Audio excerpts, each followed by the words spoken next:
Siapakah nabi palsu yang menyembah iblis? Untuk kawanku semuanya, selamat datang di Pusat Rohani. Damai Tuhan kita Yesus Kristus beserta kita semuanya. Jika ya hendaklah kamu katakan ya, jika tidak hendaklah kamu katakan tidak. Apa yang lebih daripada itu berasal dari si jahat. Nah, siapa nabi palsu yang menyembah iblis? Di sini kita akan memberikan ciri-ciri karakter atau sifat si nabi palsu ini beserta sesembahan palsunya, yaitu si iblis seperti apa sih. Dan di akhir video nanti teman-teman bisa menyimpulkan siapa sih nabi palsu tersebut. Nah, terlebih dahulu mari kita lihat karakter atau sifat iblis ini seperti apa sih. Mari kita baca Injil Matius pasal keempat ayat ke-9. Dan berkata kepadanya, ini yang berkata iblis, semua itu akan kuberikan kepadamu jika engkau sujud menyembah aku. Jadi sifat atau karakter iblis ini selalu minta-minta untuk disembah. Gila sembah. Dan apa? Memberikan iming-iming. Semua itu akan kuberikan kepadamu.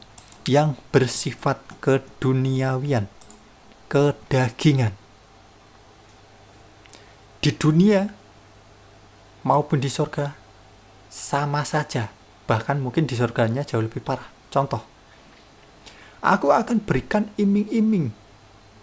Oke, untuk DP-nya. Di dunia ini kamu kan suka nafsu, aku berikan aturan. Kamu boleh menikah lebih dari satu. Itu untuk DP-nya.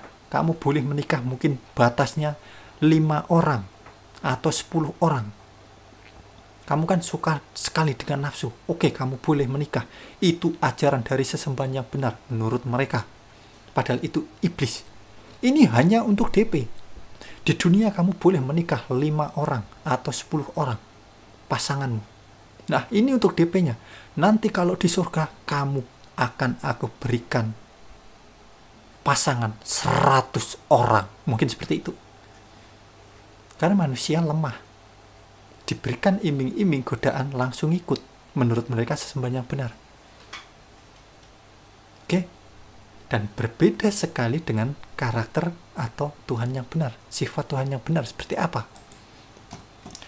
Mari kita baca Injil Matius pasal ke-20 ayat ke-28. Sama seperti anak manusia datang bukan untuk dilayani, melainkan untuk melayani. Dan untuk memberikan nyawanya menjadi tebusan bagi banyak orang. Nah, Tuhan Yesus Kristus datang ke dunia ini bahkan tidak untuk dilayani. Dia tidak minta ngemis-ngemis untuk disembah-sembah, untuk dilayani. Tetapi apa? Malah merendahkan untuk melayani, untuk memberikan nyawanya. Sehingga orang yang benar-benar ngerti, Tuhan yang benar, dia ngerti. Wah, Tuhanku kok seperti ini sih? Hebat sekali, luar biasa. Sehingga aku bisa menyontoh Tuhanku yang benar. Bersifat apa? Merendahkan, melayani, mengasihi, mencintai. Berbeda dengan sifat sesembahan palsu, yaitu iblis. Wah, akulah sesembahan yang benar. Kamu akan aku berikan ini, itu, sembahlah aku. Kamu akan aku berikan kenikmatan, nafsu. Itu iblis. Oke? Nah, dan si nabi palsu pasti akan mengikuti kurang lebih karakternya si nabi palsu beserta pengikutnya si nabi palsu juga sama seperti si iblis itu. Sama semua. Karena apa? Kepalanya ya seperti itu sifat karakternya. Pasti akan nurun ke pengikutnya juga, kan seperti itu. Nah, kemudian di sini kita juga bisa baca Injil Lukas pasal ke-14 ayat ke-11. Sebab barang siapa meninggikan diri, ia akan direndahkan. Dan barang siapa merendahkan diri, ia akan ditinggikan. Ini ajaran Tuhan yang benar, Tuhan Yesus Kristus. Injil Markus pasal ke-10 ayat ke-43. Tidakkah demikian di antara kamu? Barang siapa ingin menjadi besar di antara kamu, hendaklah ia menjadi pelayanmu. Nah, karakter sifat Tuhan sangat jelas sekali. Merendahkan, melayani, mengasihi, mencintai, tidak arogan, tidak membunuh, tidak berdusta, tidak main perempuan, dan lain sebagainya. Tidak bersifat dengan kedagingan, berbeda dengan sesembahan palsu. Nah, oke. Dan mari kita baca. Mungkin teman-teman ada yang heran, tetapi jangan heran. Kenapa? 2 Korintus pasal ke-11 ayat ke-14 sudah dikatakan. Hal itu tidak usah mengherankan, sebab iblis pun menyamar sebagai malaikat terang. Jadi iblis bisa menyamar sebagai malaikat terang, bahkan bisa menyamar sebagai sesembahan. Double. Pertama, iblis bisa mengaku sebagai malaikat, sehingga si nabi palsu itu mungkin mengaku-ngaku bertemu malaikat.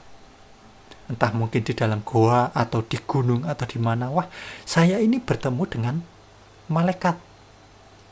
Padahal yang ditemui si iblis. Iblis pun menyamar sebagai malaikat. Mungkin si nabi palsu ini mengaku bertemu malaikat, padahal yang ditemui si iblis.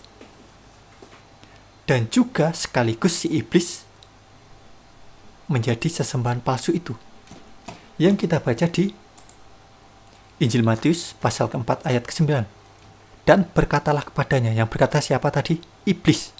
Semua itu akan kuberikan kepadamu jika engkau sujud menyembah aku. Inilah si iblis. Gila sembah, minta disembah, dan memberikan iming-iming. Jadi iblis bisa menjadi 2 kedok sekaligus. Yang pertama, menjadi sesembahan palsu. Yang kedua, menjadi malaikat. Mengaku sebagai malaikat terang. Padahal si iblis. Nah, jadi si iblis ini sekaligus menjadi 2 peran gitu. Sehingga si nabi palsu itu semakin yakin, wow, ini sesembahan yang benar yang saya temui. Karena saya menemui malaikat di dalam goa. Diberikan firman, diberikan wahyu, bahwa nanti kita akan diberikan kenikmatan-kenikmatan, nafsu, dan lain sebagainya. Oleh sesembahan kita yang benar, padahal iblis juga, si iblis. Nah, dan kemudian 2 Petrus pasal kedua ayat ke-4. Sebab jikalau Allah tidak, Allah Bapa ya, bukan Allah sembahan lain. Allah ini yang dimaksud Sang Pencipta. Kalau di kekristenan, bukan sesembahan bernama Allah, bukan.